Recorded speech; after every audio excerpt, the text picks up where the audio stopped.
ദർശനങ്ങളെക്കുറിച്ചുള്ള സാമാന്യ പരിചയാത്മകമായിട്ടുള്ള ഈ പ്രകരണത്തിലേക്ക്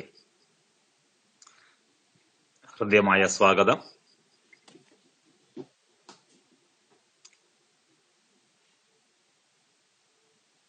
ദൈവം എന്ന് പറയുന്നതായ ഒരു സങ്കല്പത്തെ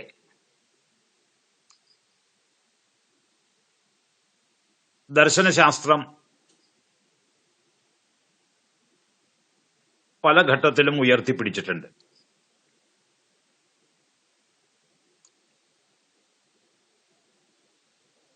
അവിടെ ദൈവം എന്നല്ല നാമകരണം ഉള്ളത്, ഈശ്വര എന്നാണ്. ഈശ്വരൻ.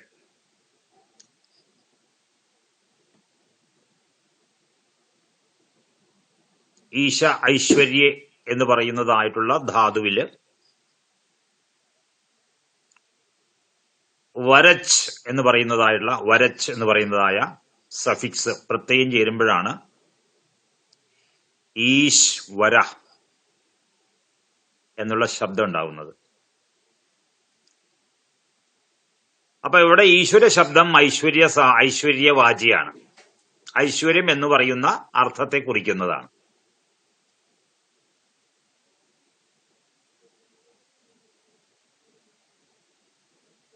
ഐശ്വര്യത്തെ നമ്മൾ എല്ലാവരും ഇഷ്ടപ്പെടുന്നവരാണ്. ഐശ്വര്യം ഇഷ്ടപ്പെടാത്തവരായിട്ട് ആരും ഉണ്ടാവില്ല.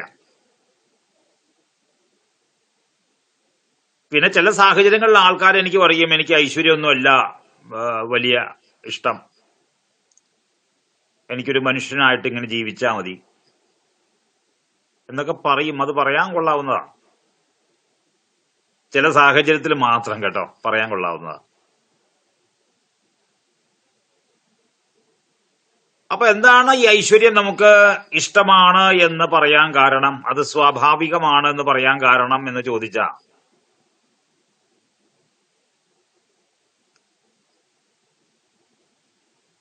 നമ്മുടെ ചില ഇഷ്ടങ്ങൾ സാധിക്കുമ്പോ നമ്മുടെ മുഖത്തെ ഭാവം നോക്കി. നമ്മുടെ ഇഷ്ടങ്ങൾ സാധിക്കുമ്പോ നമ്മുടെ മുഖത്തെ ഭാവം ശ്രദ്ധിക്കുക. നമ്മുടെ ഇഷ്ടം നടക്കാതെ വരുമ്പോ നമ്മുടെ ഭാവങ്ങളെ ഒന്ന് ശ്രദ്ധിച്ചു നോക്കി.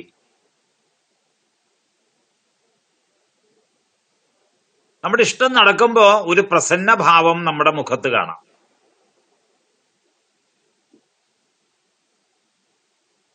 ഇഷ്ടങ്ങൾ നടക്കാതെ വരുമ്പോ ഒരു അപ്രസന്ന ഭാവവും നമ്മുടെ മുഖത്ത് കാണാം.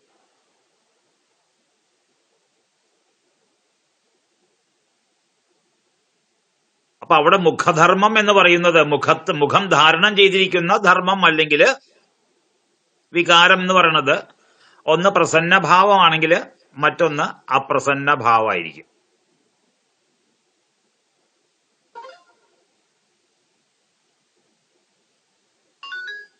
അപ്പൊ ആ പ്രസന്ന ഭാവം നമ്മുടെ മുഖത്ത് പ്രകടമാകുമ്പോ മുഖത്ത് മാത്രമല്ല, നമ്മുടെ കണ്ണില്, ചെവിയില്, മൂക്കില്, നമ്മുടെ പ്രാണശക്തിയില്, നമ്മുടെ മനസ്സിലെല്ലാം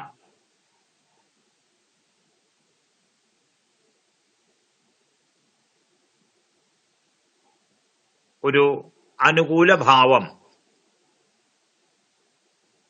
ഉടലെടുക്കുന്നത് കാണാം, വ്യാപിക്കുന്നത് കാണാം. തിരിച്ചായാലോ ഒരു പ്രതികൂല ഭാവം അവിടെ പടരുന്നത് നമുക്ക് കാണാം.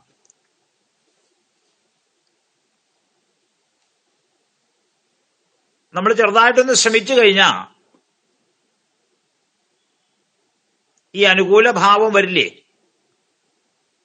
അതിനെ നമുക്ക് ഒളിപ്പിക്കാൻ കഴിയും.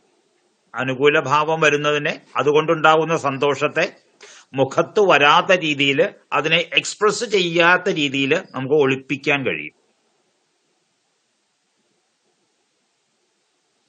അതുപോലെ അപ്രസന്ന ഭാവം തത്തിക്കളിക്കുന്ന സമയത്ത് അത് മുഖത്ത് പ്രകടമാവാതെ അതിനെയും നമുക്ക് ഒളിപ്പിക്കാൻ കഴിയും.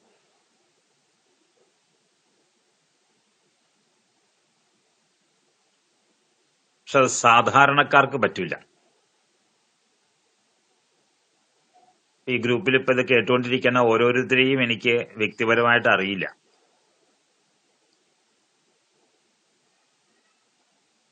കുറച്ച് ഗ്രൂപ്പിൽ കുറച്ച് ആൾക്കാരുണ്ട്, അതിൽ 2 or 3 പേരെ ഞാൻ അറിയും വ്യക്തിപരമായിട്ട്, ബാക്കിയുള്ളവരെ അറിയില്ല. അതുകൊണ്ടാണ് നമ്മൾ സാധാരണക്കാർ എന്ന് ഞാൻ സാമാന്യമായിട്ട് പറഞ്ഞത്. ഒരുപക്ഷെ ആ സാധാരണയിൽ കവിഞ്ഞതായ സാമർഥ്യമുള്ളവരും ഉണ്ടായേക്കാം.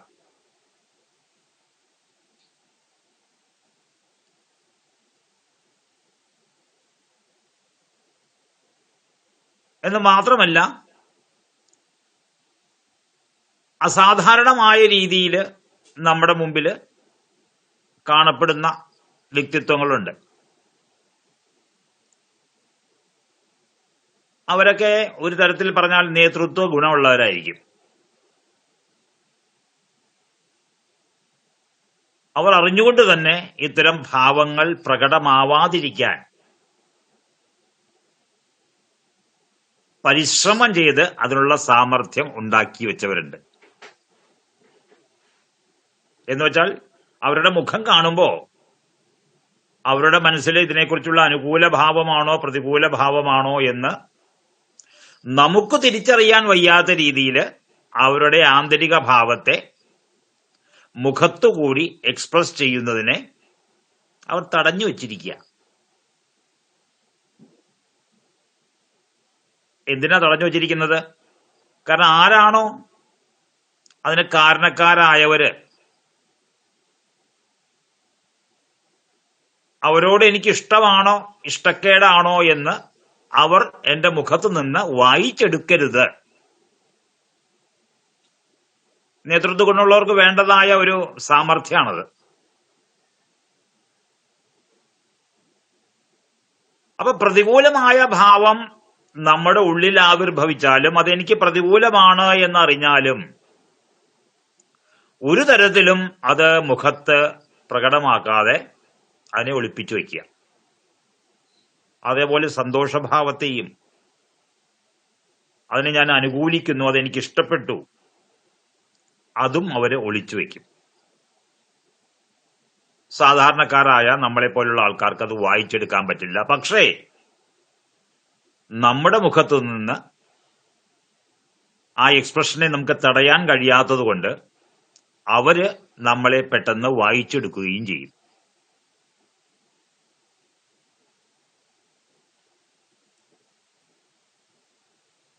ഒരിക്കൽ ശ്രീ രവിശങ്കർജിയുടെ ഒരു റീല് കാണുമായിരുന്നു. ഞാൻ റീലുകൾ കാണാറുണ്ട്. ഓരോരുത്തരും എന്താണ് പറയുന്നത് അത് കേട്ട് കഴിഞ്ഞിട്ട് ഞാൻ എൻ്റെ ദർശനശാസ്ത്രവുമായിട്ട് അതിനെ ഒന്ന് ചേർത്ത് വെക്കാൻ നോക്കും. അവർ പറഞ്ഞ ഈ കാര്യത്തില്, ഈ അവതരണത്തില്, ദാർശനികമായിട്ടുള്ള തലത്തില് അതെവിടെയാണ് അത്തരമൊരു വിഷയം ചർച്ച ചെയ്യാൻ ഇടയുള്ളത്, അതിങ്ങനെ തപ്പി ഞാൻ അതിലേക്ക് ഇങ്ങനെ പോകും. ഇനി ഒരുപക്ഷെ ദർശനശാസ്ത്രത്തിൽ അങ്ങനെ ഒന്നുണ്ട് എന്ന് അറിയാതെയാണ് അവർ പറഞ്ഞതെങ്കിലും നമുക്കതുമായിട്ട് പരിചയമുള്ളത് കൊണ്ട് അവർ ആവശ്യപ്പെട്ടില്ലെങ്കിലും അവർക്ക് വേണ്ടെങ്കിലും നമുക്ക് ആ ബന്ധം ഒന്ന് ആരായാലോ. അത് നമ്മുടെ ജീവിത ശൈലിയുടെ ഒരു ഭാഗമായി മാറി, ഒരു സ്വഭാവമായിട്ട്, ഒരു ശീലമായിട്ട് നമ്മുടെ കൂടെ ഉണ്ട്. പറഞ്ഞു വന്നത്, ഇഷ്ടാനിഷ്ടങ്ങൾ നമ്മുടെ മുഖത്ത് പ്രകടമാകുന്നതിൽ നിന്ന് അനുകൂലമായതില് അയാൾക്ക് ഇഷ്ടവും പ്രതികൂലമായതില് അയാൾക്ക് ദേഷ്യവും ഉടലെടുക്കുന്നുണ്ട് എന്ന് നമുക്ക് അറിയാൻ കഴിയും. അത് തന്നെയാണ് ഈശ്വരീയതയെ അയാൾ ഇഷ്ടപ്പെടുന്നു എന്നുള്ളതിന്റെ തെളിവും. എന്താണ് പറയുന്നത് എന്ന് വെച്ചാൽ, ഒരു സാധനം വേണമെന്ന് അയാൾ വിചാരിക്കുമ്പോൾ അതയാൾക്ക് ലഭിച്ചു കഴിഞ്ഞാൽ ആ ഇഷ്ടം നടന്നതിന്റെ ഒരു ആനുകൂല്യം അയാളുടെ മനസ്സിൽ നിന്ന് അയാളുടെ മുഖത്തേക്ക് പ്രവഹിക്കും. ആ ഇഷ്ടം നടക്കാതെ വരുമ്പോൾ മനസ്സിൽ ഉദിക്കുന്നതായ പ്രാതികൂല്യം, പ്രതികൂല ഭാവം, അതും അയാളുടെ മനസ്സിലേക്ക്. അപ്പൊ നമുക്ക് മനസ്സിലാവും ഇത് ഇയാൾക്ക് ഇഷ്ടമാണ്, ഇത് ഇയാൾക്ക് അനിഷ്ടമാണ്. പിന്നെയോ നമുക്കിഷ്ടപ്പെട്ട സാധനം ഒരിക്കൽ നമ്മൾ ആഗ്രഹിച്ച പോലെ കിട്ടിയാൽ അത് വീണ്ടും വീണ്ടും കിട്ടണമെന്നുള്ളതായ ആഗ്രഹം അയാളുടെ ഉള്ളിൽ ഉടലെടുക്കും. പ്രത്യേകിച്ച് യോഗശാസ്ത്രം പറയുന്നുണ്ട്,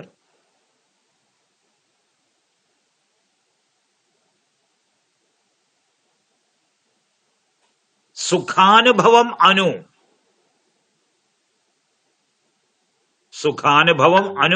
ഒരു വിഷയത്തിൽ നിന്ന് നമുക്ക് സുഖാനുഭവം ഉണ്ടായി കഴിഞ്ഞതിനു ശേഷം തസ്സുഖേ സുഖസാധനേച, ആ സുഖത്തിലും അതേതരം സുഖത്തിലും അത് ഏതിൽ നിന്നാണോ ലഭിക്കുന്നത് ആ സുഖസാധനങ്ങളിലും യാഗൃത്സ പിപാസ രാഗഃ ഇതി ഉച്യത്തെ. അതിനെയാണ് രാഗം എന്ന് പറയുന്നത്. ആ രാഗശബ്ദത്തിന്റെ കൂടെ അനു ചേർക്കുമ്പോഴാണ് അനുരാഗ ശബ്ദം ഉണ്ടാവുന്നത്. ഏതിലാണ് ഈ അനുരാഗം? രാഗം എന്ന് പറയുന്നത് എന്താണ്? സുഖാനുഭവം സുഖാനുഭവം ഒരിക്കൽ ഉണ്ടായതിനു ശേഷം തസ്സുഖേ സുഖസാധനേച, ആ സുഖത്തിലും സുഖം നൽകുന്നതായ സാധനങ്ങളിലും വസ്തുക്കളിലും യാ ഗൃത്സ യാ പിപാസ യാ അല്ല യഥ ലൗല്യം. ലൗല്യം എന്താ? അതിനെക്കുറിച്ച് ഓർക്കുമ്പോ ഒരു മനസ്സിലൊരു ഒലിക്കുന്ന ഒരു അവസ്ഥ, ലൗല്യം.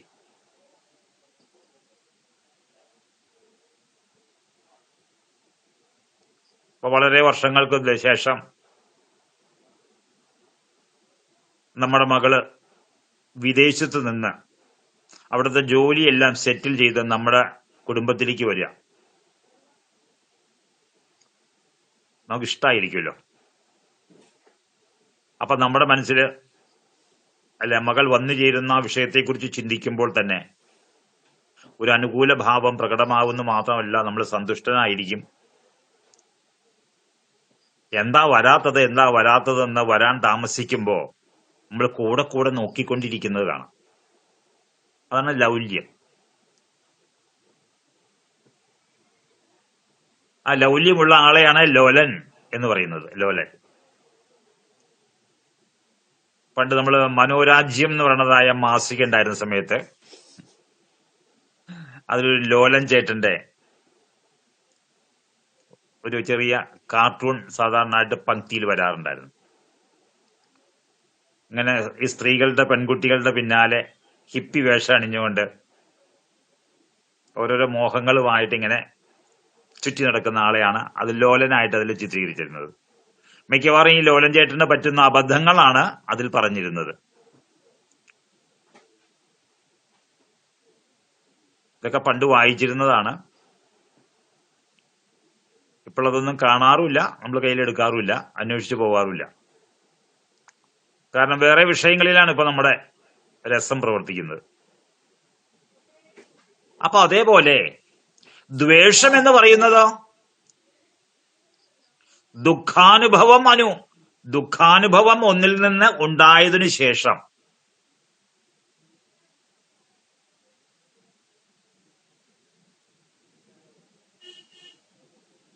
ദുഃഖേ തത് സാധനേജ,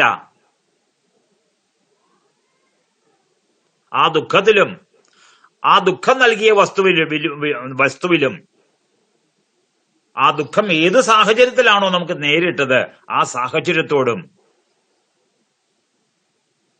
നമുക്കുണ്ടാകുന്നതായ ക്രോധഃ ദ്വേഷഃ ഇതി അഭിധീയത്തെ. അതിനെയാണ് ദ്വേഷം എന്ന് പറയുന്നത്.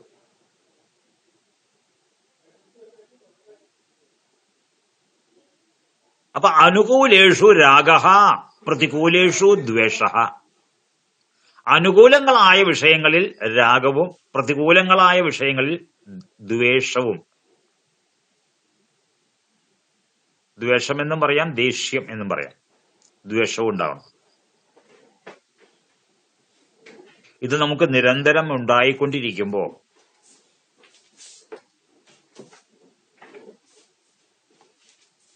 കർമ്മവും കർമ്മഫലവുമായിട്ട് ബന്ധപ്പെട്ട വിചാരധാര, കർമ്മവും കർമ്മഫലവുമായിട്ട് ബന്ധപ്പെട്ട വിചാരധാര, അതും നമ്മുടെ ഉള്ളിലുണ്ട്. നല്ലത് ചെയ്താൽ നല്ലത് വരുമെന്നും ചീത്ത ചെയ്താൽ ചീത്ത ലഭിക്കുമെന്നും ഒരു ദർശനം നമ്മുടെ ഉള്ളിലുണ്ട്. അപ്പൊ നമ്മുടെ സുഖാനുഭവങ്ങളെയും ദുഃഖാനുഭവങ്ങളെയും നല്ലത് ചെയ്താൽ നല്ലത്, ചീത്ത ചെയ്താൽ ചീത്ത എന്ന് പറയുന്നതായ കർമ്മഫല സിദ്ധാന്തവുമായിട്ട് എന്ത് ചെയ്യും? നമ്മുടെ ഉള്ളിൽ നമ്മൾ കൊരുത്തു വയ്ക്കും, കൂട്ടിച്ചേർക്കും. ആ കൂട്ടിച്ചേർക്കുന്നതിന്റെ ഫലമായിട്ട് നന്മയെയും തിന്മയെയും രേഖപ്പെടുത്തുന്നതായ ഏതോ ഒരു അക്കൗണ്ട് ഈ ലോകത്തിലുണ്ട് എന്നുള്ളതായിട്ടുള്ള ഒരു ധാരണയിലേക്ക് നമ്മൾ എത്തിച്ചേരും.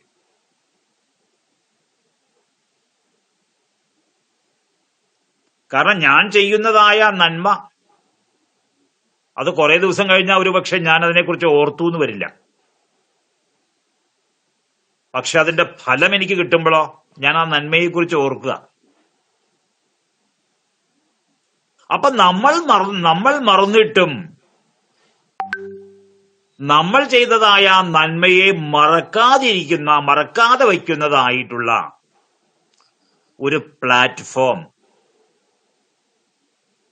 ഈ പ്രപഞ്ചത്തിലെ എവിടെയോ അദൃശ്യമായിട്ടുണ്ട് എന്നുള്ള ഒരു ധാരണയിലേക്ക് അങ്ങനെ നമ്മൾ ചെന്നെത്തുക.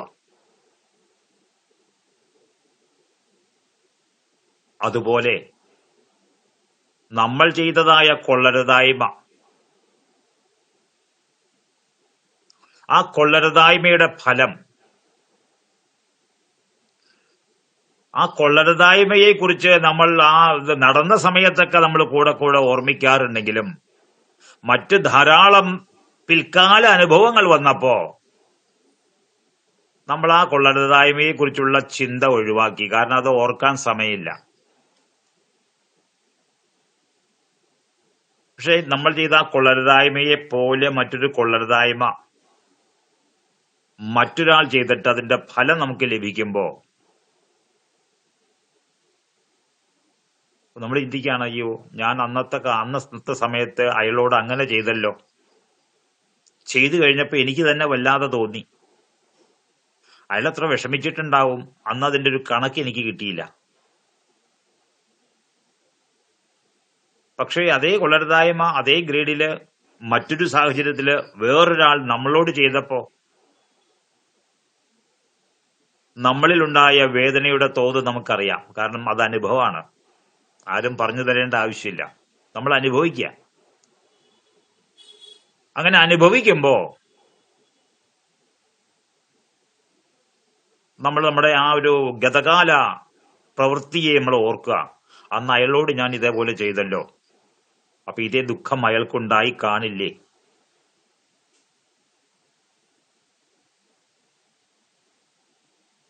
ഇവിടെ നോക്കിയേ, നന്മ ചെയ്തതിന്റെ ഫലം പിന്നീട് ലഭിക്കുന്നു, തിന്മ ചെയ്തതിന്റെ ഫലം പിന്നീട് ലഭിക്കുന്നു. അനുകൂലമായത് സംഭവിക്കുമ്പോ നമ്മൾ സന്തോഷിക്കുന്നു, അത് വീണ്ടും വീണ്ടും സംഭവിക്കാനായിട്ട് ആഗ്രഹിക്കുന്നു.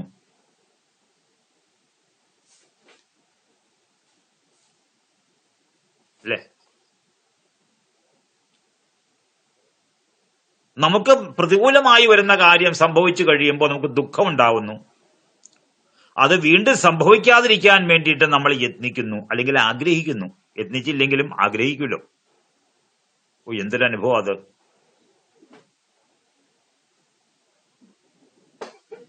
അങ്ങനെ വന്നു കഴിഞ്ഞപ്പോ പല പ്രാവശ്യം പല രീതിയിൽ നന്മതിന്മകളെ നമ്മൾ കർമ്മങ്ങളായിട്ട് അറിയുകയും ആ നന്മതിന്മകളുടെ ഫലമാകുന്ന സുഖദുഃഖങ്ങളെ നമ്മൾ അറിയുകയും ചെയ്യുന്നത് വഴി ഈ കർമ്മഫലവും കർമ്മഫല സിദ്ധാന്തവും തമ്മിലുള്ളതായിട്ടുള്ള നമ്മുടെ ദർശനം, അനുഭവത്തിന്റെ വെളിച്ചത്തിലാണ് നമ്മുടെ ദർശനം, അത് കുറച്ചുകൂടി വ്യക്തമായി, നമുക്ക് കുറച്ചുകൂടി വ്യക്തമായിട്ട് മനസ്സിലായി.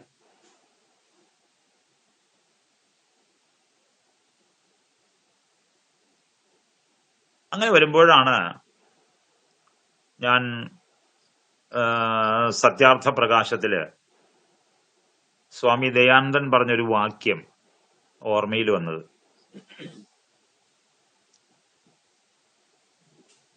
किया हुआ कर्म कभी भी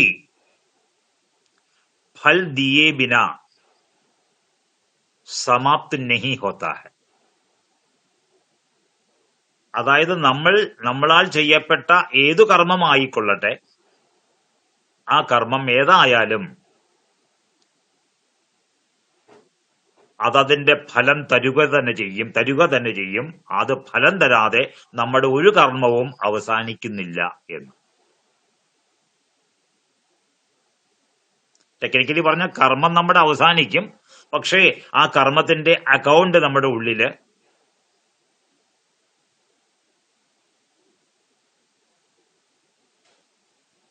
അത് പാസീവായി പോകണമെങ്കിൽ അതിന്റെ ഫലം അനുഭവിച്ചാലേ നടക്കും.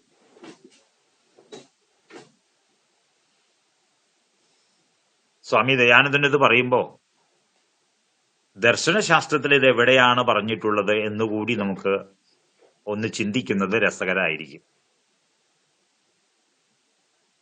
കാരണം അദ്ദേഹം പറഞ്ഞ ഓരോ വാക്കും ശാസ്ത്രാനുസാരിയാണ് എന്നറിയുമ്പോ അദ്ദേഹത്തിന്റെ വാക്കുകളിലുള്ള നമ്മുടെ ശ്രദ്ധ അത് കുറച്ചുകൂടി കൂടാനല്ലേ തരുള്ളൂ. അതല്ലെങ്കിൽ നമ്മൾ ഈ ക്ലാസ് എടുത്തുന്നത് ഒരു മതത്തെയോ ഒരു വിഭാഗത്തെയോ ഇകഴ്ത്താനല്ല, മറിച്ച് നന്മയെ സംബന്ധിച്ച് തിന്മയെ സംബന്ധിക്കുന്ന ചില ആശയങ്ങൾ നമ്മൾ ഒരു ഭാഗത്തു കൂടി നോക്കിക്കാണുമ്പോ അതിന്റെ മറുഭാഗം നമ്മൾ ഇവിടെ നിൽക്കുന്നത് കൊണ്ട് നമുക്ക് കാണാൻ പറ്റാത്ത അവസ്ഥയിലേക്ക് നമ്മൾ എത്തുക. അത് അവരുടെ ഗ്രന്ഥങ്ങൾ കൂടി അവരുടെ വീക്ഷണം കൂടി നമ്മൾ കണ്ട് നമ്മുടെ ഈ കോണിൽ നിന്ന് അവരുടെ പക്ഷത്ത് ചെന്ന് അവരുടെ കണ്ണുകളിലൂടെ അത് നോക്കുമ്പോൾ നമുക്ക് മനസ്സിലാവും അതും ശരിയാണെന്ന്. അപ്പൊ ഇവിടെ ചോദ്യം, ഇതും ശരിയാണ് അതും ശരിയാണെങ്കിൽ എന്തുകൊണ്ട് ഇതിനു മുമ്പ് തന്നെ രണ്ടു ശരികളെയും ഈ ഭാഗത്തു നിന്ന് നമ്മളെ കാണിച്ചു തന്നില്ല എന്ന് ചോദിക്കുമ്പോ നമുക്ക് പ്രകൃതിയിലെ മറ്റൊരു ഉദാഹരണം ചൂണ്ടിക്കാണിച്ച് അങ്ങോട്ട് ചോദിക്കാം. ഒരു കാട്ടിൽ നിൽക്കുന്നതായിട്ടുള്ള നൂറുകണക്കിന് ആയിരക്കണക്കിന് മരങ്ങൾ, പല ജാതിയിൽപ്പെട്ട പല ആകൃതിയിലുള്ള പല പൊക്കത്തിലുള്ള പല വണ്ണത്തിലുള്ള പല നിറത്തിലുള്ള മരങ്ങൾ, അതാത് മരങ്ങളെ അതാത് സ്ഥലത്ത് ചെന്നാലല്ലേ നമുക്ക് വ്യക്തമായി കാണാൻ പറ്റൂ. ഒരിടത്ത് തന്നെ നിന്നാൽ കാണാൻ പറ്റുമോ? അപ്പൊ ആ കൊടുങ്കാട് പോലെയാണ് വാസ്തവത്തിൽ നമ്മളുടേതായിട്ടുള്ള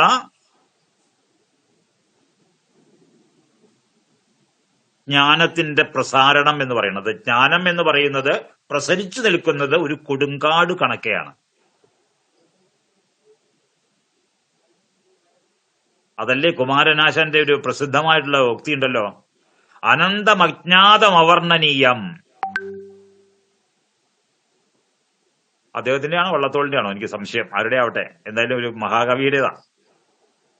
അനന്തം അജ്ഞാനം അവർണ്ണനീയ, എന്താണ് അനന്തം അജ്ഞാതം അവർണ്ണനീയം, ഈ ലോകഗോളം തിരിയുന്ന മാർഗം.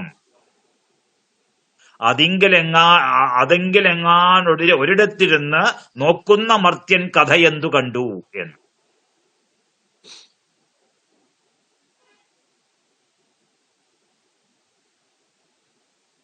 അപ്പൊ ഇവിടെയാണ് ചരണത്തിന്റെ ആവശ്യകത വരുന്നത്. ചരണം എന്താ? ചരണം വേദങ്ങൾക്ക് ചരണങ്ങളുണ്ട്.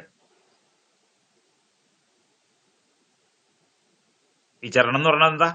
സഞ്ചാരയോഗ്യമായിട്ടുള്ള ജ്ഞാനത്തിന്റെ മാർഗത്തെയാണ് ചരണം എന്ന് പറയുന്നത്.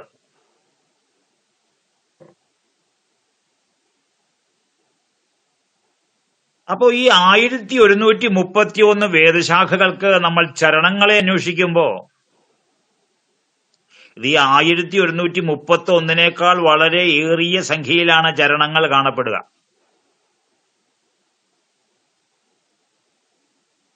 എന്ന് വെച്ചാൽ ഓരോ ചരണക്കാരുടെയും കയ്യിൽ ഉള്ളത് സത്യം തന്നെയാണ് എങ്കിലും അത് പൂർണ്ണമല്ല, അത് അപൂർണമാണ്.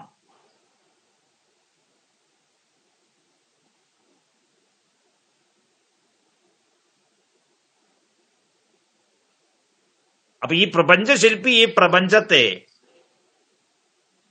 ഒരു തരത്തിൽ പറഞ്ഞാൽ ചില ലിങ്കുകൾ ചേർക്കാതെ അപൂർണമായിട്ടാണ് നമ്മളെ ഏൽപ്പിച്ചിരിക്കുന്നത്. അതിന്റെ ജ്ഞാനം നമ്മൾക്ക് പതിച്ചു നൽകുമ്പോഴും ഓരോരുത്തർക്കും നൽകിയിട്ടുള്ളതായ ജ്ഞാനത്തിന്റെ ശകലം എന്ന് പറയുന്നത് നമുക്ക് കാര്യങ്ങൾ ഈ പ്രപഞ്ചത്തിൽ സുഗമമായിട്ട് തുടങ്ങുന്നതിന് വേണ്ടിയിട്ടുള്ളതാണ്. നമുക്ക് നൽകിയിട്ടുള്ള ചരണം എന്ന് പറയുന്നത് ആ ചരണത്തിൽ ഉറച്ചു നിന്നുകൊണ്ട് ആ ചരണത്തിൽ പിച്ച വെച്ചുകൊണ്ട് നമ്മൾ മുന്നേറുമ്പോൾ ബാക്കിയുള്ള ചരണങ്ങളിലേക്കുള്ളതായിട്ടുള്ള നമ്മുടെ യാത്ര അത് നമുക്ക് തരമായി കിട്ടും.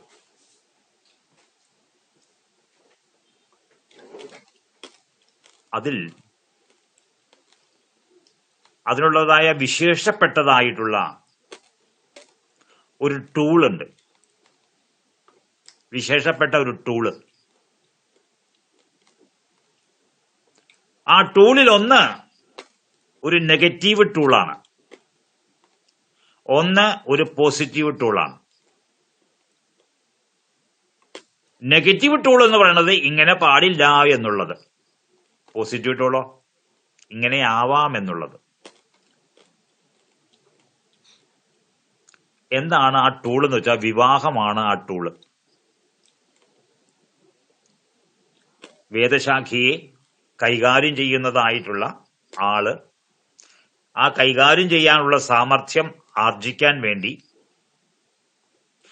ആ ശാഖയുടേതായിട്ടുള്ള വേദത്തിന്റെ രീതികളെ പഠിപ്പിക്കുന്ന ഒരു ആചാര്യനെ കണ്ടെത്തി ആ ആചാര്യന് ശിഷ്യപ്പെട്ട് അദ്ദേഹം പറയുന്ന അത്രയും സമയം അദ്ദേഹത്തിന്റെ ഗുരുകുലത്തില് അവിടുത്തെ ഗുരുകുലത്തിലെ നിയമങ്ങളെ പാലിച്ചുകൊണ്ട് പറഞ്ഞിട്ടുണ്ട്.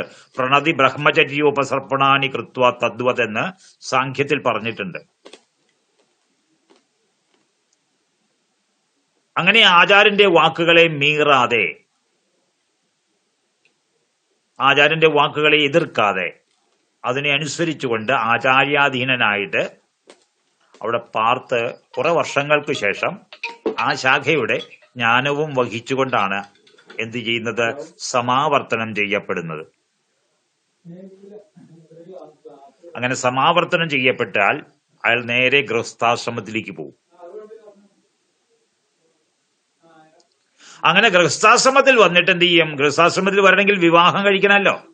വേദാനധീത്യ വേദൗവാ വേദം വാപി യഥാക്രമം അവിലുപ്ത ബ്രഹ്മചര്യ ഗൃഹസ്ഥാശ്രമമാവിശേത്. വേദാനധീത്യ വേദത്രയീയെ അധ്യയനം ചെയ്തുകൊണ്ട്, വേദൗവ അല്ലെങ്കിൽ 2 വേദമെങ്കിലും അധ്യയനം ചെയ്തുകൊണ്ട്, വേദം വാ അപി അല്ലെങ്കിൽ ഏറ്റവും ചുരുങ്ങിയത് 1 വേദമെങ്കിലും അധ്യയനം ചെയ്ത ശേഷം അവിലുപ്ത ബ്രഹ്മചര്യ, അവിലുപ്ത ബ്രഹ്മചര്യ തന്റെ ജീവിത ലക്ഷ്യം അതോടെ അവസാനിപ്പിക്കാതെ ആ പഠിച്ചതായിട്ടുള്ള വിദ്യയ്ക്ക് അനുസൃതമായിട്ട് തന്റെ ജീവിത സ്വപ്നം എന്താണോ, ജീവിത ലക്ഷ്യം എന്താണോ അതിനെ നിർണയിച്ചുകൊണ്ട്, അതാണ് അവിലുപ്ത ബ്രഹ്മചര്യ. ഗൃഹസ്ഥാശ്രമം ആവിശേത്. ഗൃഹസ്ഥാശ്രമത്തിലേക്ക് ആവിശേത് പ്രവേശനം ചെയ്യുക. നന്നായിട്ട് പ്രവേശിക്കണം.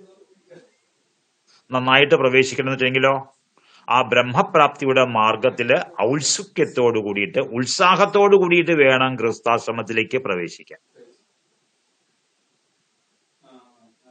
ഉത്സാഹമില്ലാത്തവരെ പിടിച്ച് പെണ്ണ് കെട്ടിക്കരുത്. അധ്യയനം ചെയ്യാത്തവരെയും പെണ്ണ് കെട്ടിക്കരുത്. ഇതാണ് നമ്മുടെ വൈദിക മാർഗത്തിന്റെ പ്രത്യേകത എന്ന് പറയുന്നത്. അപ്പൊ അവിടെ ആരുടെയെങ്കിലും മകളായിരിക്കുമല്ലോ വധുവായിട്ട് വരുന്നത്. അപ്പൊ വധുവായിട്ട് വരുന്ന ആരുടെയോ മകൾ, ആ മകൾക്ക് അവിടെ കൊടുക്കുന്ന സംജ്ഞ എന്ന് പറയുന്നത്, മകൾ എന്ന് പറയുന്ന അത് സംസ്കൃതത്തിൽ പറയുന്നത് ദുഹിത എന്നാണ്. ദുഹിത.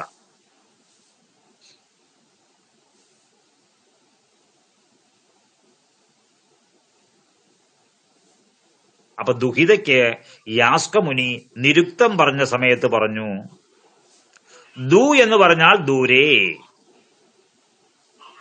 ഹിത എന്ന് പറഞ്ഞാൽ അവളെ ദൂരത്തേക്ക് അയക്കുമ്പോഴാണ് സമാജഹിതവും ഗാർഹസ്ഥ്യ സുഖവും വൈയക്തികമായ ഉന്നതിയുടെ ചക്രവാളം വികസിക്കുകയും ചെയ്യുന്നത്.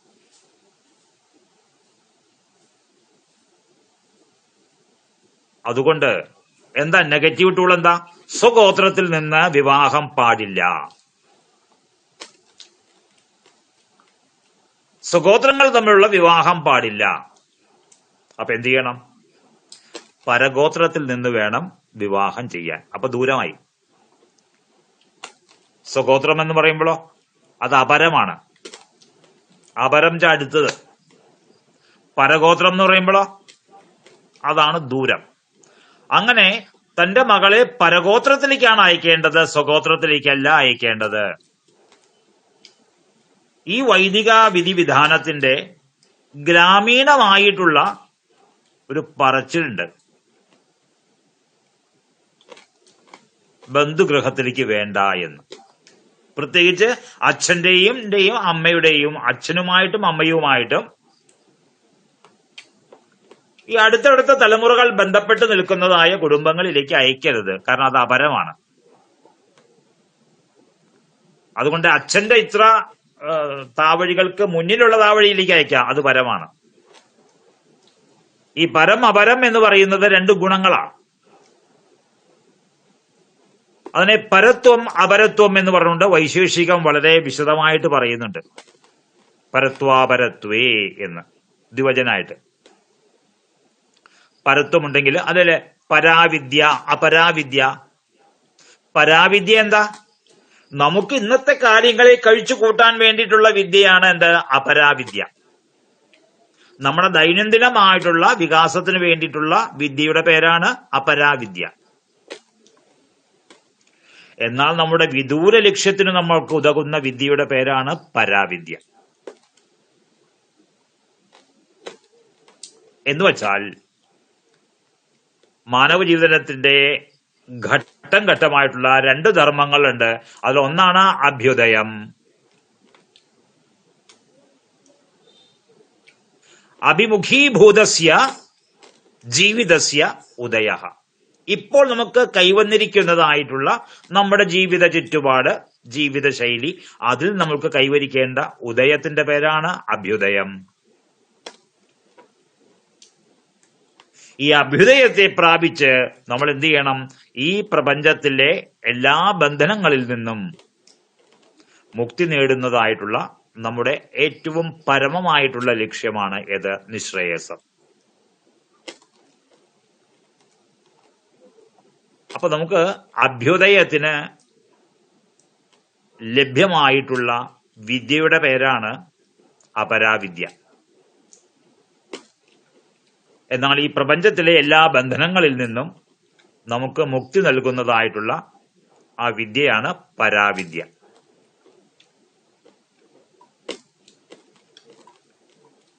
അല്ല, ഋഗ്വേദം, യജുർവേദം, സാമവേദം, അഥർവം, ഇതൊക്കെ എന്താ?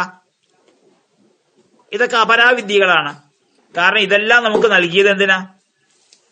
ഈ ലോകത്ത് ഭംഗിയായിട്ട് ജീവിക്കാനാ. ലോകത്ത് സുഖപൂർവം ജീവിക്കാനും ദുഃഖത്തിന്റെ അളവിനെ നിയന്ത്രിക്കാനാണ്, ലഘൂകരിക്കുവാനാണ്, റെഗുലേറ്റ് ചെയ്യാനുമാണ്.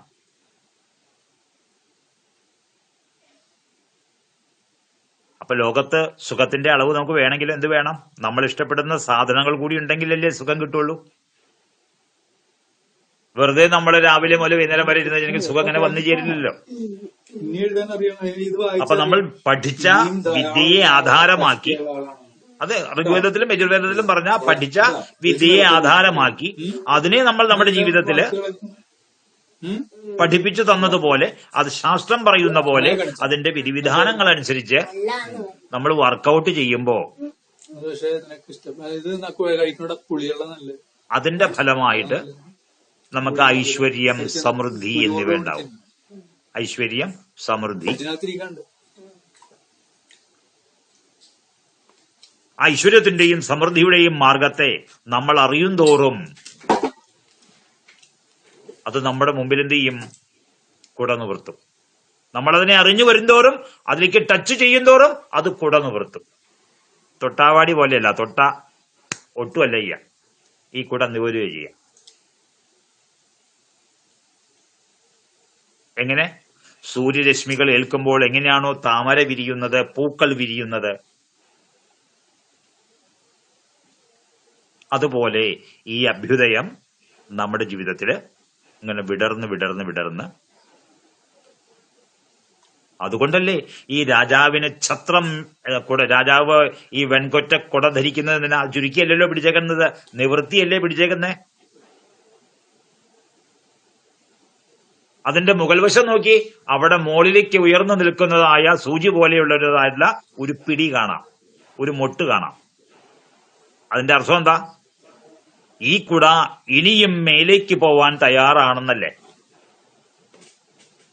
അത് നമ്മുടെ നിന്ന് പിടി വിട്ടു പോവാതിരിക്കാൻ വേണ്ടിയിട്ടാണ് അതിനൊരു വളഞ്ഞ കാല്. കാരണം മുറുക്കി പിടിക്കണമെങ്കിൽ എന്ത് വേണം? വളഞ്ഞ കാല് വേണം.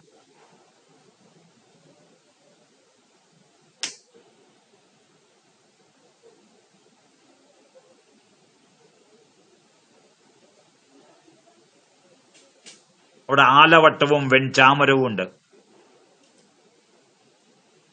സ്തുതിപാഠകന്മാരുണ്ട്. സങ്കീർണമായ പ്രശ്നങ്ങൾ വരുന്ന സമയത്ത് ആലോചിക്കാനായിട്ട് മന്ത്രിവര്യന്മാരുണ്ട്, സജീവന്മാര്. മന്ത്രിവര്യന്മാർ സജീവന്മാരുണ്ട്. ആ രാജാവിന്റെ സ്ഥാനത്തിന് പറയുന്ന പേരാണ് ഇന്ദ്രപദം. അപ്പൊ ഇന്ദ്രപദം എന്താണെന്ന് പാണിനിയോട് ചോദിച്ചപ്പോ പറഞ്ഞു, ഇതി പരമൈശ്വര്യേ. ഇതി എന്നുള്ള ധാതു പരമൈശ്വര്യം എന്നുള്ള അർത്ഥത്തിലാണ് പ്രയോഗിക്കപ്പെട്ടിട്ടുള്ളത്. അതിൽ രക്ക് എന്ന് പറയുന്ന പ്രത്യയം വരുമ്പോഴാണ്, രക്ക് എന്ന് പറയുന്ന പ്രത്യയവും നകാരവും വരുമ്പോ ഇന്ദ്ര എന്നുള്ള ശബ്ദം കിട്ടും.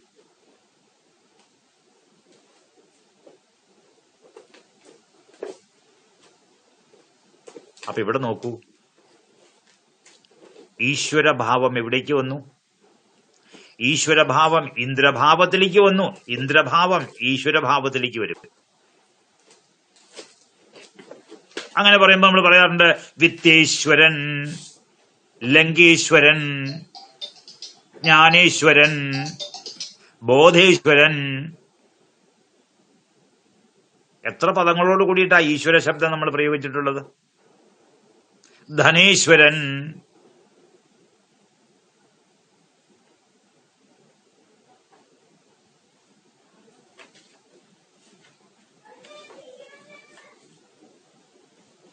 ഇനി ഒന്ന്, പണ്ട് നമ്മുടെ ഗ്രാമപ്രദേശങ്ങളില് ജീപ്പുകൾ വരും. ഈ പഴയ കാലം എന്ന് ഞാൻ പറയണത് ഒരു 67, 68 കാലഘട്ടം. ജീപ്പുകൾ വരുമ്പോ ഞങ്ങൾ ഈ പിള്ളേരെല്ലാവരും, ചെരുപ്പൊന്നുമില്ല കാലില് ചെരുപ്പൊന്നുമില്ല, എന്നല്ല പറമ്പിലൂടെയും പാടത്തൂടെയൊക്കെ നമ്മൾ വളരെ സ്പീഡില് ഒരു പേടിയും ഇല്ലാതെ ഓടും. കാരണം ഇന്നത്തെ പോലെ കുപ്പി വലിച്ചെറിയല്, ഇരുമ്പിന്റെ ആണി വലിച്ചെറിയല് ഒന്നും അന്നില്ലായിരുന്നു. കാരണം ഒരു ഇരുമ്പിന്റെ ആണി എന്നൊക്കെ പറയണത് നമ്മൾ ഏതാണ്ട് ഓണത്തിനും വിഷുവിനും സാധനങ്ങൾ മേടിക്കാൻ പോകുന്ന ഭാവത്തിലാണ് നമ്മൾ പോയി മേടിച്ചിരുന്നത്. ബഹുദൂരം പോയാലാണ് ഒരു ആണിയൊക്കെ വിൽക്കുന്ന കട ഉണ്ടാവുക. അതുകൊണ്ട് ഇത് പർച്ചേസ് ഇല്ലാത്തത് കൊണ്ട് തന്നെ വേസ്റ്റ് വരാറില്ല. പിന്നെ അന്ന് അത്രയും പൈസ ഒന്നും ഇല്ലല്ലോ മുട്ടുമ്പോ നമ്മുടെ സാധനങ്ങളൊക്കെ മേടിക്കാൻ വേണ്ടിയിട്ട്. അപ്പൊ ഈ ജീപ്പ് വരുന്ന സമയത്ത് നമ്മ പിള്ളേരെല്ലാം കൂടി ഇങ്ങനെ ഓടുമ്പോൾ അതിലോട്ട് ചിലർ സ്റ്റിയറിംഗിൽ പിടിച്ചു വലിക്കണോ, ചിലർ ആ ഗീറിയമ്മ പിടിച്ചിങ്ങോട്ടാക്കും, ചിലർ അതിന്റെ പടുതയിൽ എന്ത് ചെയ്യും, അങ്ങോട്ടും ഇങ്ങോട്ടും കയറ്റി കളിക്കും. ചിലർ താഴെ നോക്കിയിട്ട് പുകക്കുഴൽ നോക്കും, അത് സ്റ്റാർട്ട് ചെയ്യുമ്പോൾ അതിന്റെ എന്താ ആക്സിൽ കറങ്ങണം നോക്കും.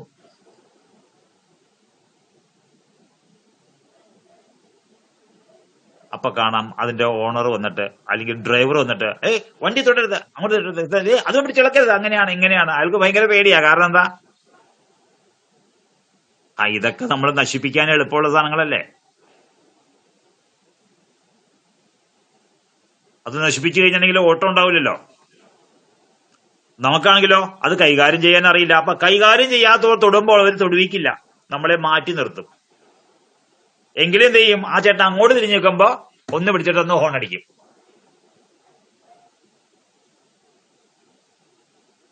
പിന്നെയോ ആ വണ്ടി ഓടിക്കുന്ന ചേട്ടനോട് ഭയങ്കര ആരാധനയായിരിക്കും.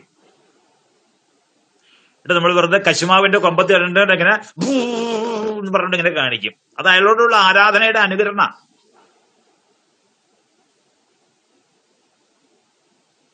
രണ്ടുപേർ നിൽക്കുമ്പോ ഒരാൾക്ക് ചായ കുടിച്ചോ എന്ന് പറഞ്ഞ് 10 രൂപ കൊടുത്തിട്ട് മറ്റേ ആളുടെ മുഖത്തേക്ക് നോക്കി,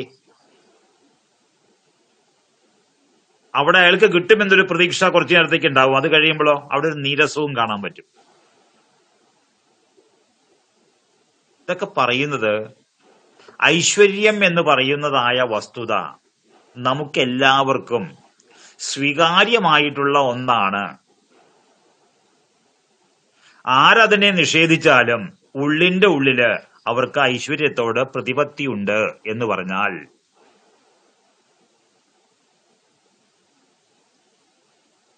ആ പ്രതിപത്തിയെ അവർ കാണിക്കുന്നത് ഐശ്വര്യമുള്ള ആളുകളുടെ പിന്നിൽ നിന്നുകൊണ്ട്, അവരുടെ കൂടെ നിന്നുകൊണ്ട്, അവരോട് വർത്തമാനം പറഞ്ഞുകൊണ്ട്, അവർ തന്നെ നമ്മളെ നോക്കി ഒന്ന് കൈ കാണിക്കുകയോ ചിരിക്കുകയോ ചെയ്താൽ രണ്ടടി പൊങ്ങി നടന്നുകൊണ്ട് ഒക്കെ നമ്മൾ വ്യവഹരിക്കുന്നത് കൊണ്ടാ ഈ ഐശ്വര്യത്തോടും ഐശ്വര്യമുള്ളവരോടും നമ്മുടെ ഉള്ളിന്റെ ഉള്ളിലുള്ളതായ ആ ഇഷ്ടം വർദ്ധിച്ച് അതൊരു ആരാധനയായിട്ട് മാറുകയും പിന്നീടോ കുറച്ച് നമ്മൾ ദൃഢമായി കഴിയുമ്പോൾ എങ്ങനെയാണ് ഐശ്വര്യവാനാകുന്നത് എന്ന് 4 പേരോട് ആരായുകയും, നമ്മൾ കറക്റ്റ് ആൾക്കാരോടാണ് ആരായുന്നത് എന്നല്ല, നമ്മൾ എന്തായാലും ആരായും അതെങ്ങനെയാണ് അങ്ങനെ ആവാൻ പറ്റുക എന്ന്. അവിടെ ഈ ഭാഗ്യസൂക്തം നമ്മൾക്കൊരു നിർദ്ദേശം തരുന്നുണ്ട്. വയം ദേവാനാം സുമതസ്യാമ, വയം നമ്മൾ, ഐശ്വര്യം ആഗ്രഹിക്കുന്ന നമ്മൾ, ഭഗദേവതയെ സ്തുതി കൊണ്ട് തൃപ്തിപ്പെടുത്താൻ ആഗ്രഹിക്കുന്ന, ഐശ്വര്യം കാമിക്കുന്ന നമ്മൾ, വയം ദേവാനാം, ആ ഐശ്വര്യത്തെ അറിഞ്ഞവരായ ആൾക്കാരുടെ, സുമതൗസ്യാമ, അവരുടെ സുചിന്തിതമായിട്ടുള്ള അഭിപ്രായം എന്താണോ ആ അഭിപ്രായം അറിഞ്ഞ് മുന്നേറുന്നവരാവട്ടെ എന്ന്. അതായത് താൻ എങ്ങനെ ഐശ്വര്യവാനാകും എന്ന് ഐശ്വര്യം ലഭിക്കാത്ത ആളോടല്ല ചോദിക്കേണ്ടത്, അത് ഐശ്വര്യം ലഭിച്ചവരോടാണ് ചോദിക്കേണ്ടത് എന്നൊരാശയം ഈ ഭാഗ്യസൂക്തം നമുക്ക് മുമ്പിൽ വയ്ക്കുന്നുണ്ട്. വയം ദേവാനാം സുമതോസ്യാമ.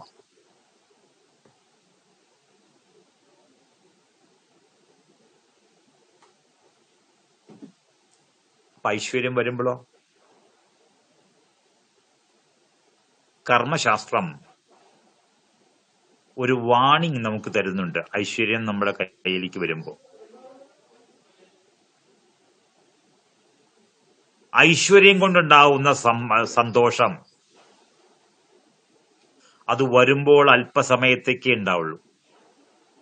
ഐശ്വര്യം കൊണ്ടുണ്ടാവുന്നതായിട്ടുള്ള സന്തോഷം എന്ന് പറയുന്നത് അത് ആ വരുന്ന സമയത്ത് അല്പസമയത്തേക്കേ ഉണ്ടാവൂ.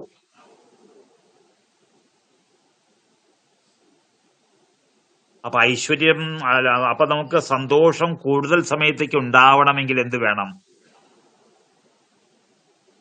നമ്മൾക്ക് വന്നതായ ഐശ്വര്യത്തെ പൂജിക്കണം.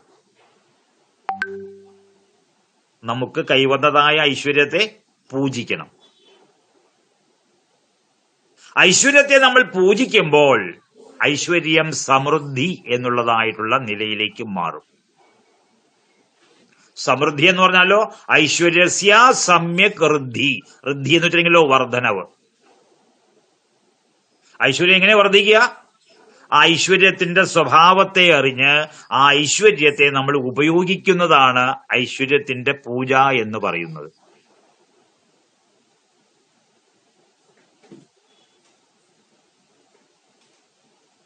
പശുക്കളെ ഗോപൂജ നമ്മൾ നടത്തുമ്പോൾ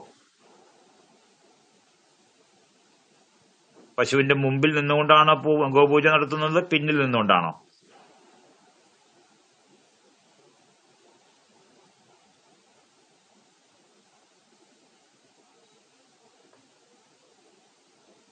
കൂട്ടം ചേർന്നത് കൊണ്ട് കാര്യമില്ല.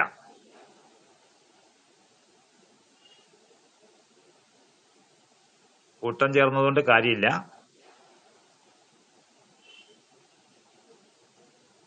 നമ്മൾ കാണുന്നത് എന്താണോ, നമ്മൾ അറിയുന്നത് എന്താണോ, അതിനെ കണ്ട് അതിലൊരു പരീക്ഷാ ബുദ്ധി ഉദിക്കണം. എന്നുവെച്ചാൽ കണ്ടതിനെ കുറിച്ച് നമ്മുടെ ഉള്ളില് സംശയങ്ങൾ ആവിർഭവിക്കണം, ചോദ്യങ്ങൾ ഉണ്ടാവണം. ആ ചോദ്യങ്ങൾക്ക് സമാധാനം കണ്ടെത്തണം. ഞാൻ ചോദിച്ചത് ഒരു പശുവിന്റെ പൂജ അത് മുന്നിൽ നിന്നാണോ പിന്നിൽ നിന്നാണോ ചെയ്യുന്നത് എന്നാണ്.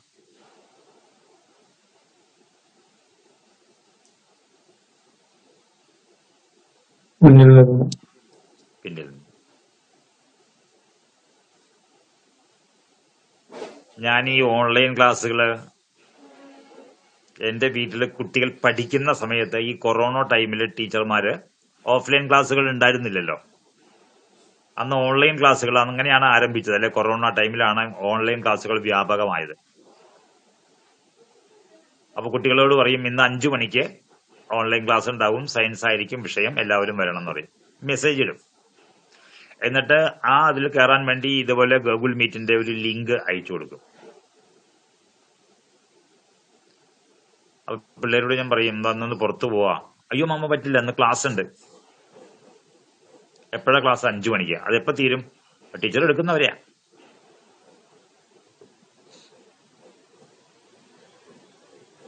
അപ്പൊ നോക്കുന്ന സമയത്ത് കുട്ടികൾ അവിടെ മേശപ്പുറത്ത് ഈ ഓൺലൈൻ അങ്ങോട്ട് ഓൺ ചെയ്ത് വെക്കും. ജോയിൻ ചെയ്യും. ജോയിൻ ചെയ്ത് കഴിഞ്ഞാൽ ടീച്ചർ എന്ത് ചെയ്യും? പേര് വിളിക്കും. ആളുണ്ടോന്ന് അറിയണ്ടേ? അല്ലെങ്കിൽ ഓൺ ചെയ്ത് വെച്ചിട്ട് അങ്ങോട്ട് പോവേ ഫോണിനോട് ഇരിക്കും. കുട്ടികൾ ഫോണില്ലാതെ പോകുന്നത് ഞാൻ അപ്പോഴാ കണ്ടേക്കണേ. അല്ലെങ്കിൽ ഈ ഫോൺ ഏത് സൈഡും കയ്യിലുണ്ടാവും, ഉറക്കത്തിൽ പോലും നെഞ്ചത്ത് വെച്ചിട്ടുണ്ടാവും. കുട്ടികൾ ഫോണില്ലാതെ പോകുന്നത് ക്ലാസ് നടക്കുമ്പോഴാ. അപ്പൊ ഈ ക്ലാസ് എന്ത് ചെയ്യും? ഒരു ഇത് അങ്ങോട്ട് ഓൺ ചെയ്ത് വെച്ചിട്ട് അവിടെ പോയിട്ട് അവരവർക്ക് ഇഷ്ടമുള്ള കാര്യങ്ങളൊക്കെ ചെയ്യും. അപ്പൊ ടീച്ചർ പറയും, വേണുഗോപാൽ ഇതിന്റെ ഉത്തരം എന്ന് പറഞ്ഞേ. അപ്പൊ അവിടെ നിന്നിട്ട് എനിക്ക് കേൾക്കാം വേണുഗോപാൽ എന്ന് ടീച്ചർ വിളിച്ചത്. അപ്പൊ യെസ് ടീച്ചർ എന്ന് പറഞ്ഞിട്ട് ഇവിടെ വന്നിട്ട് വർത്താനം പറയും. ഈ ചൊട്ടയിലെ ശീലം ചുടല വരെ എന്ന് പറഞ്ഞ പോലെ ഇവിടെ എങ്ങനെയൊക്കെ സംഭവിക്കാം. ചിലപ്പോ ഇവിടെ ചിലര് പോയതായിട്ടും ചിലപ്പോ തിരിച്ചു കയറിയതായിട്ടൊക്കെ ഇവിടെ ഒരു മെസ്സേജ് ഇങ്ങനെ തെളിഞ്ഞു വരാറുണ്ട്. പിന്നെ ചിലയിടത്ത് നമ്മൾ ഇരുന്ന് ഉറങ്ങിപ്പോയാലോ. അപ്പൊ പശുവിനെ നമ്മൾ പൂജിക്കുന്നത് അതിന്റെ പിന്നിൽ നിന്നുകൊണ്ടാ. മുന്നിൽ നിന്നാണ് എന്താ കുഴപ്പം? കാരണം ഈ മുന്നിൽ നിന്ന് പൂജിക്കുന്ന ആള് പശുവിന്റെ ഉടയക്കാരനല്ല, പൂജാരിയാണ്. പൂജാരിയായിട്ട് പശുവിന് അങ്ങനെ വ്യക്തിബന്ധമില്ല, പരിചയമില്ല. അപ്പൊ മുമ്പിൽ എന്താ ഒരു പുകയതൊക്കെ കാണിക്കുമ്പോ ഇങ്ങനെ കയ്യൊക്കെ എടുക്കുമ്പോ പശു പേടിക്കും. അപ്പൊ പിന്നിലേക്കാക്കി പൂജ. മറ്റൊരു കാരണം കൂടിയുണ്ട് അതിന്. കാരണം ഈ പശു ശാന്തമാണോ എന്ന് വാല് നോക്കിയാൽ നമുക്ക് അറിയാൻ പറ്റും. പശു ശാന്തമാണെങ്കിൽ അതിന്റെ മേല് വന്നിരിക്കുന്ന ഈച്ചകളെയും കൊതുകിനെയും ഓടിക്കാനായിട്ട് അതിന്റെ സ്വാഭാവികമായിട്ടുള്ള അതിന്റെ ആ ഒരു ശാന്താവസ്ഥയെ പ്രകടമാക്കാനായിട്ടും അത് ഈ വാൽ അങ്ങോട്ടും ഇങ്ങോട്ടും ചുഴറ്റിക്കൊണ്ടിരിക്കും. ചിലപ്പോൾ അത് ഇങ്ങനെ വീശണ കാണാം, ചിലപ്പോൾ ഇങ്ങനെ വീശണ കാണാം. ആനയെ കണ്ടിട്ടില്ലേ?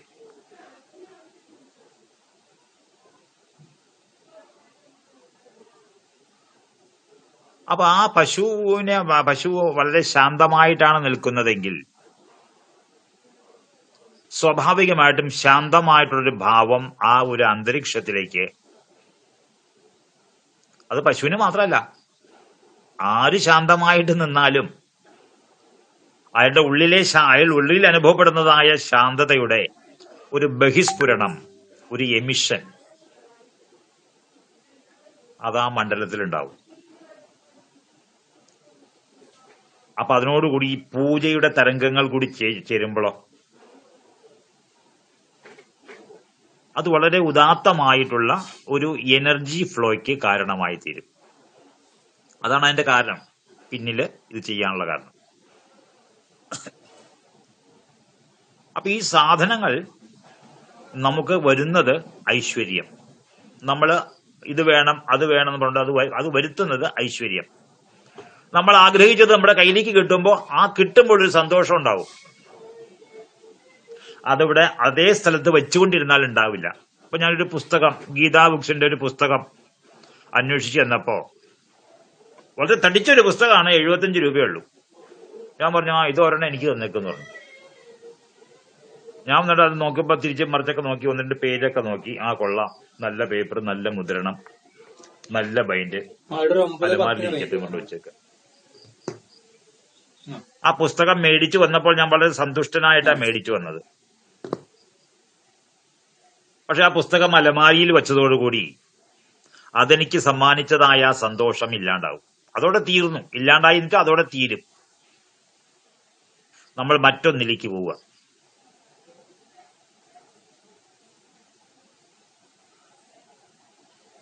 അപ്പൊ അതുകൊണ്ട് എന്ത് വേണം? കൊണ്ടുവന്ന വെച്ച വസ്തു അത് യോഗമാണെങ്കിൽ ആ കൊണ്ടുവന്ന വസ്തുവിന്റെ പൂജ അതാണ് ക്ഷേമത്തെ നൽകുന്നത്. ക്ഷേമം എന്താ? ക്ഷേമം എന്ന് പറയുന്നത് നമ്മുടെ മനസ്സ് കൂടെ കൂടെ ഇങ്ങനെ പ്രസന്നമാവണമെങ്കിൽ എന്ത് വേണം? അതിനെ നമ്മൾ ഉപയോഗിക്കണം. ഗൃഹസ്ഥാശ്രമത്തിലെ സപ്തപതിയില് ഇതിന്റെ സൂചനയാണുള്ളത്. ഈഷ ഏകപതി ഭവ, ഊർജേ ദ്വിപതി ഭവ, രായസ്പോഷായ ത്രിപതി ഭവ, മയോഭവായ ചതുഷ്പതി ഭവ. ഈ ത്രിപതിയും ചതുഷ്പതിയും ഈ വസ്തുതയെയാണ് അർത്ഥമാക്കുന്നത്. ഗൃഹസ്ഥാശ്രമത്തിൽ നമ്മൾ വർത്തിക്കുമ്പോ നമ്മുടെ സുഖത്തെ വർദ്ധിപ്പിക്കാനുള്ള വസ്തുക്കളെ കൊണ്ടുവരികയും, എങ്ങനെ?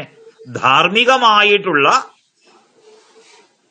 സമ്പാദ്യത്തെ നമ്മൾ ആഹാരം കഴിച്ചുണ്ടാക്കിയിട്ടുള്ളതായ ഊർജം വഴിക്ക് നമ്മുടെ ധാർമ്മികമായിട്ടുള്ള സുഖത്തിനുള്ളതായ സാധനങ്ങളെ സമ്പാദിക്കുകയും,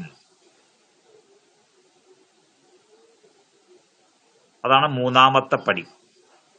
4ാമത്തെ പടിയിലോ മയോഭവം. മയോഭവം എന്താ? നിങ്ങൾ കേട്ടില്ലേ? മയോ ക്ലിനിക്ക്, അമേരിക്കയിലെ മയോ ക്ലിനിക്ക്. അതിന് മയോ എന്ന് പേര് വരാൻ കാരണം എന്താ? അതിനൊരു സംസ്കൃത മൂലമുണ്ട്.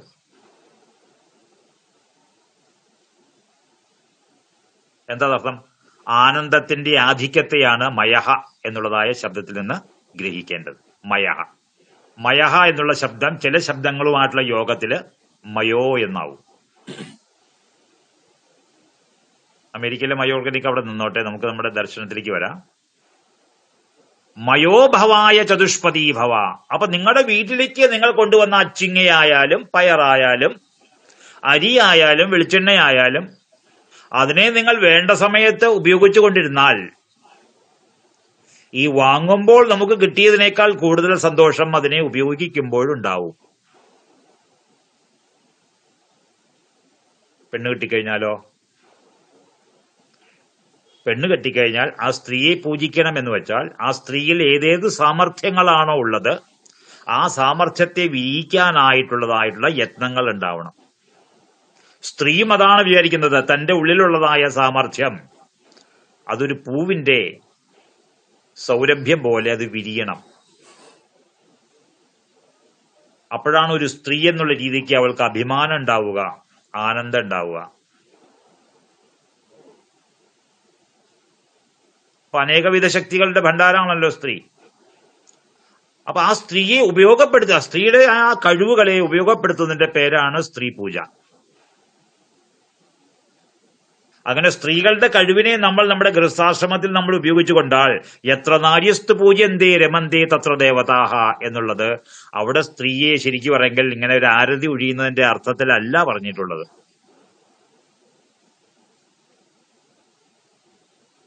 പുരുഷന്റേതായിട്ടുള്ള ഗുണങ്ങൾക്ക് വൈശിഷ്ട്യം നൽകുന്നതായ ഗുണങ്ങൾ സ്ത്രീകളിലുണ്ട്. അപ്പൊ പുരുഷനും സ്ത്രീയുമായിട്ട് ചേരുമ്പോൾ ആ സ്ത്രീയുമായിട്ടുള്ള ചേർച്ച കൊണ്ട് പുരുഷനിലുള്ള ഗുണങ്ങളുണ്ടല്ലോ അത് വളരെ റെക്ടിഫൈഡ് ആവും. ആ പുരുഷനിലുള്ളതായിട്ടുള്ള കഴിവിന്റെ ഒരു വന്യമായ സ്വഭാവമുണ്ട്. ആ വന്യമായ സ്വഭാവം സ്ത്രീയുടെ ഇടപെടൽ കൊണ്ട് അത് അതീവ സുന്ദരമായ ഗ്രാമ്യമായ സ്വഭാവമായിട്ട് മാറും. അതാണ്. അപ്പൊ എന്ത് വേണം? അതിനുള്ള ഊർജം, അതിനുള്ള സന്തോഷം അത് മനസ്സിലുണ്ടാവണമെങ്കിൽ നമുക്ക് ആവശ്യമുള്ള സാധനങ്ങളെ സമ്പാദിക്കുകയും ആ വസ്തുക്കളെ അതിൻ്റെതായിട്ടുള്ള രീതിയിൽ പൂജിച്ച് ഉപയോഗിക്കുകയും ചെയ്യണം. അതാണ് മയോഭവായ ചതുഷ്പതി ഭവ, ഈ ആ 4ാമത്തെ പദത്തിന്റെ അർത്ഥം. അപ്പൊ ചുരുക്കി പറഞ്ഞാൽ നമ്മളെല്ലാവരും ഈശ്വരഭാവം കാക്ഷിക്കുന്നു. അത് ഏതുവരെ ആവാം? ഈശ്വരഭാവം ഈശ്വരനോളം. ഈശ്വരനോളം എന്ന് പറയുമ്പോഴോ അതിന് നമ്മളൊരു അപ്പർ ലിമിറ്റ് വെച്ചിട്ടുണ്ട്. എല്ലാത്തിനും എന്തുണ്ട്? ഒരു ലോവർ ലിമിറ്റ് ഉള്ള പോലെ ഒരു അപ്പർ ലിമിറ്റ് ഉണ്ട്. വരുമാനത്തിനില്ലേ ലോവർ ലിമിറ്റും അപ്പർ ലിമിറ്റും? ബാങ്ക് ബാലൻസിനില്ലേ ലോവർ ലിമിറ്റും അപ്പർ ലിമിറ്റും? സ്പീഡിനില്ലേ ലോവർ ലിമിറ്റും അപ്പർ ലിമിറ്റും? എല്ലാത്തിനും ഉണ്ട്. സൂക്ഷിച്ച നമുക്ക് കാണാൻ പറ്റും.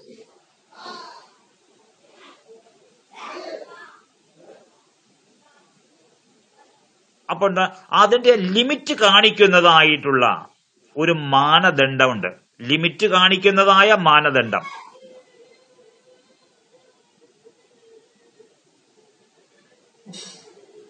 ആ മാനദണ്ഡത്തെ യോഗശാസ്ത്രം പറയുന്നത് 2 ഭാഷകളിലാണ്. അല്പം ലോവർ, ബഹു ഹയസ്റ്റ്. അല്പം ബഹു, അല്പം ബഹു. ഓ അയാളുടെ കുറവാണല്ലേ, എന്നാ വേണ്ട. ഓ അയാളുടെ ഒരുപാടുണ്ടല്ലേ, എന്നാ പിന്നെ അവിടുന്ന് ആവട്ടെ.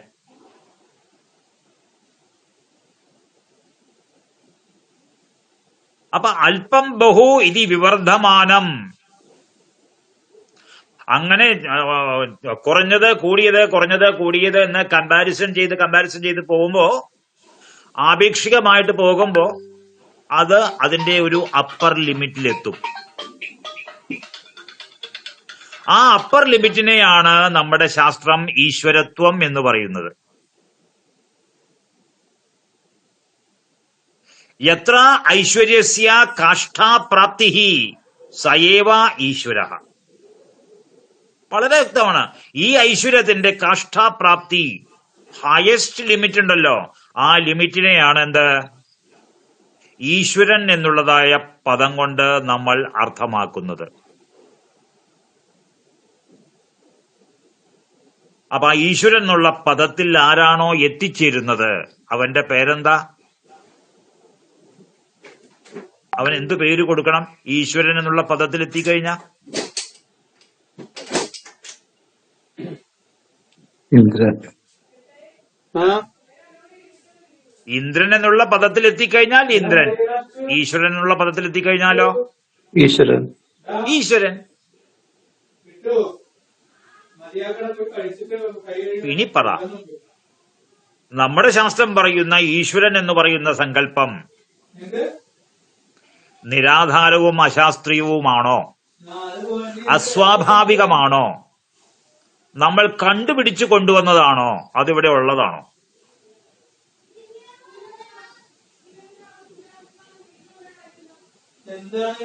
ഇവിടെയുള്ളതാണ്. ഇവിടെയുള്ളതാണ്.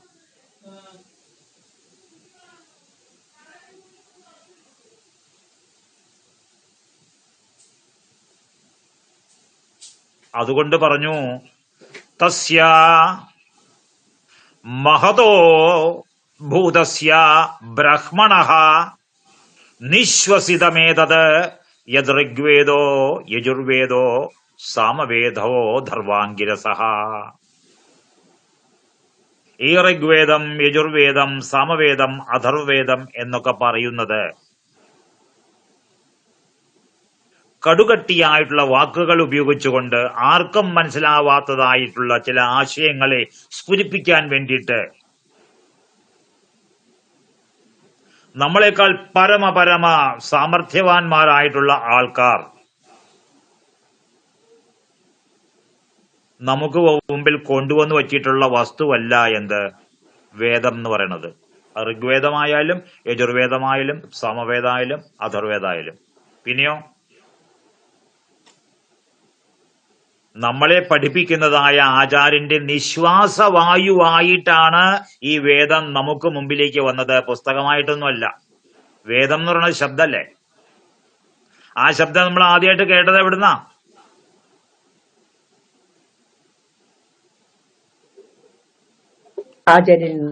ആചാര്യനിൽ നിന്ന്. അതുകൊണ്ടാണ് വേദാരംഭം എന്ന് പറയുന്നതായ ഒരു ചടങ്ങ് നമുക്കുള്ളത്. ആചാര്യൻ എപ്പോഴാണോ വേദം ആരംഭിക്കുന്നത് അപ്പോഴാണ് നമ്മൾ വേദം കേൾക്കാൻ തുടങ്ങുന്നത്.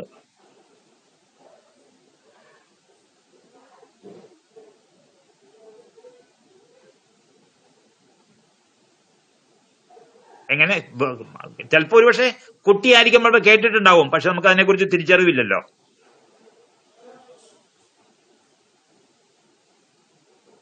അപ്പൊ തസ്യ മഹതഃ ബ്രഹ്മണ. ആരാ ഈ മഹത്തായ ബ്രഹ്മം? ഗുരു. ഗുരു മഹത്തായ ബ്രഹ്മമാണെന്ന് അത് പറയുന്നതായ ഒരു ശ്ലോകം നമുക്കറിയാം. ഗുരുർ ബ്രഹ്മ ഗുരുർ വിഷ്ണു ഗുരുർദേവോ മഹേശ്വര ഗുരു സാക്ഷാൽ പരം ബ്രഹ്മ. പോരെ?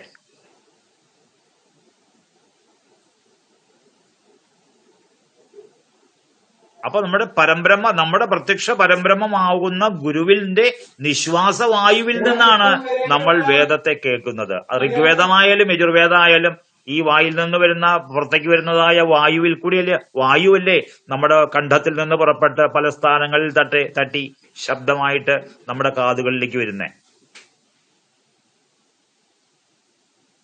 അപ്പൊ ഇവിടെ JK പറഞ്ഞ പോലെ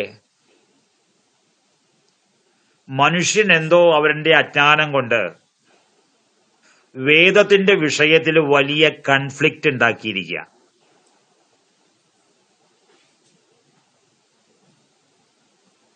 പഠിപ്പിക്കുന്ന ഗുരുക്കന്മാരും അങ്ങനെയാ, വേദ വിഷയത്തിൽ കൺഫ്ലിക്റ്റ് ഉണ്ടാക്കുക. എന്ത്? ഇത് പെട്ടെന്നൊന്നും മനസ്സിലാവില്ല. അപ്പൊ അങ്ങനെ ഒരു കൺഫ്ലിക്റ്റ് ഉണ്ടാക്കിയിട്ട് ഇതെന്തോ വലിയ സാധനമാണെന്ന് പറഞ്ഞിട്ട് എന്ത് ചെയ്യും? നമ്മളിൽ വിമുഖത ജനിപ്പിക്കുക. വിമുഖത ജനിപ്പിച്ചിട്ടോ നമ്മൾ എത്രയോ വർഷം ഗുരുവിന്റെ കീഴിൽ പഠിച്ചിട്ട് അത് മനസ്സിലാവണില്ല. കാരണം എന്താ? കാരണം അങ്ങനെ ഒരു സാധനമായിട്ടാണ് നമുക്ക് തരുന്നത്, കടിച്ചാ പൊട്ടാത്ത ഒന്നായിട്ട്.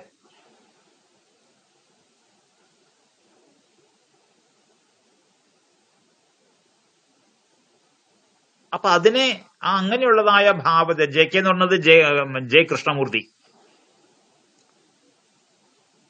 എന്നിട്ട് ഒരുപക്ഷെ നമ്മുടെ കഷ്ടകാലം കൊണ്ടായിരിക്കും അങ്ങനെ ഗുരുക്കന്മാരുടെ സവിധത്തിൽ പോയിട്ട് നമ്മൾ വർഷങ്ങളോളം അവിടെ താമസിക്കണേ. കുറച്ചു കാലങ്ങൾക്ക് ശേഷം നമ്മുടെ കഷ്ടകാലം നീങ്ങുമ്പോ നമ്മളൊരാളെ കണ്ടുമുട്ടി. അയാൾ നമുക്ക് പറഞ്ഞു തന്നപ്പോഴോ നമുക്ക് കാര്യം മനസ്സിലായി. അപ്പോഴാണ് നമുക്ക് കാര്യം മനസ്സിലായത്. അപ്പൊ നമ്മൾ ചിന്തിക്കുകയാണ്, ഓ ഇത്രയേ ഉള്ളോ, ഞാൻ ഇതിനു വേണ്ടിയിട്ട് എന്തോരം ഓണം കയറാൻ മൂലകളിൽ ചുറ്റിക്കറങ്ങി.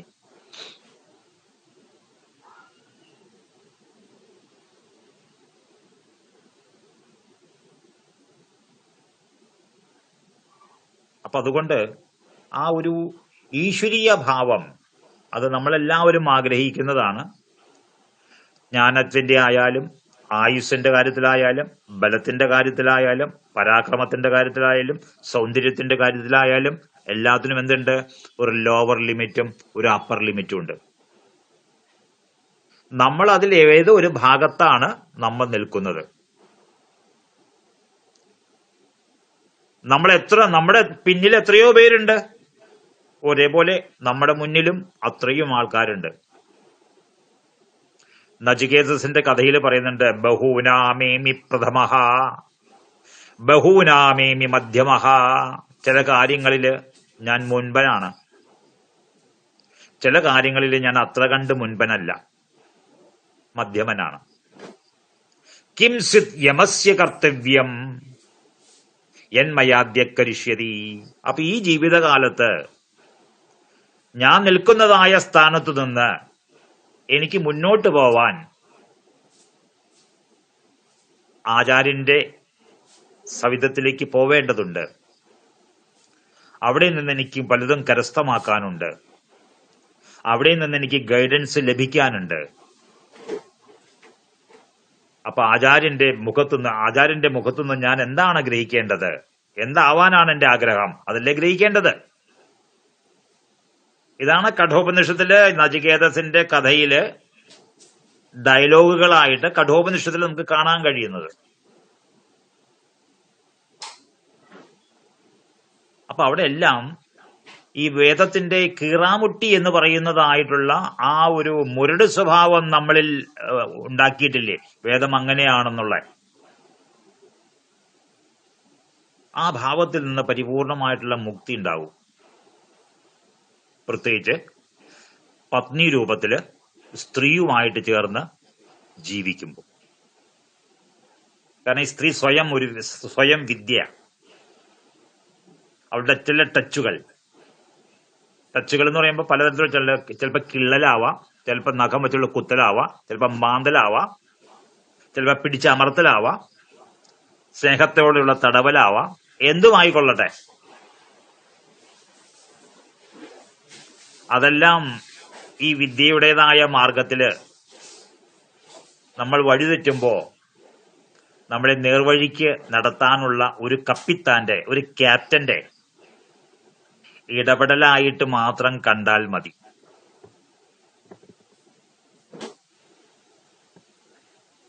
അപ്പൊ ഉണ്ണായി വാര്യരുടെ ഒരു വാക്യം പറഞ്ഞുകൊണ്ട് ഇന്ന് അവസാനിപ്പിക്കാം. പാദസാം നിചയം വാർന്നൊഴിഞ്ഞളവ് സേതുബന്ധനോദ്യോഗമെന്തടോ ജാതമായി തദ്വിവാഹം ആദരേണ ഞങ്ങൾ കണ്ടുപോന്നിത് ചിത്രതരം സ്വയംവരമതുരുചിരം നലമുള്ളൊരു നവഗുണ പരിമളനെ നളനെന്നൊരു നൃപനെ അവൾ വരിച്ചുപോൽ.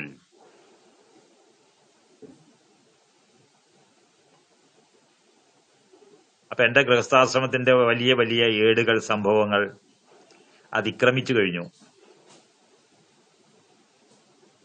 അതിന്റെ ഫലം ഞാൻ ഉദ്ദേശിച്ച ഭൗതികമായ ഐശ്വര്യങ്ങളായിട്ട് എന്നിലില്ല. പക്ഷെ എന്റെ കാഴ്ചപ്പാട് ആ ഒരു ഗൃഹസ്ഥാശ്രമത്തിന്റെ ഫലമായിട്ട്, അതിന്റെ അനുഭവങ്ങളുടെ ഫലമായിട്ട് ആ കാഴ്ചപ്പാടുകൾക്ക് തെളിച്ചുണ്ടായി, അതിന് വളർച്ചയുണ്ടായി, അതിന് ഉയർച്ചയുണ്ടായി. ഇന്ന് നമുക്ക് ഇന്നത്തെ ക്ലാസ് ഇവിടെ അവസാനിപ്പിക്കാം. സംശയം എന്തെങ്കിലും ഉണ്ടെങ്കിൽ ഒന്ന് എഴുതിയിടുക. ഇന്നത്തെ വേദത്തെ സംബന്ധിക്കുന്ന ഒരു ചോദ്യം ഞാൻ വായിച്ചു. അതിന് ഉത്തരം തരേണ്ടത് ആനന്ദരാജ് സാറായതുകൊണ്ട് ഞാനിവിടെ അതിനെക്കുറിച്ചൊന്നും പറയാൻ തുനിഞ്ഞില്ല. കാരണം അദ്ദേഹത്തിന്റെ മേഖലയല്ലേ. നമസ്തേ. നമസ്തേ. നമസ്തേ. നമസ്തേ.